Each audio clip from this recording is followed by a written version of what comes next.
احمد پور شیئر کیا۔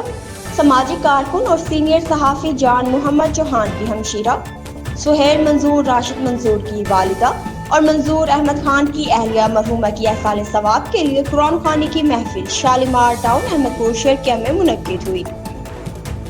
قرآن خوانی کی بابرکت محفل میں مولانا عبدالعزیز خان فیضی اور مفتی محمد حسین فیضی نے روحانی بیان کیا، جبکہ نعت خواں نور المصطفیٰ خان فیضی نے بارگاہ رسالت صلی اللہ علیہ وآلہ وسلم میں ناظرانہ عقیدت پیش کیا۔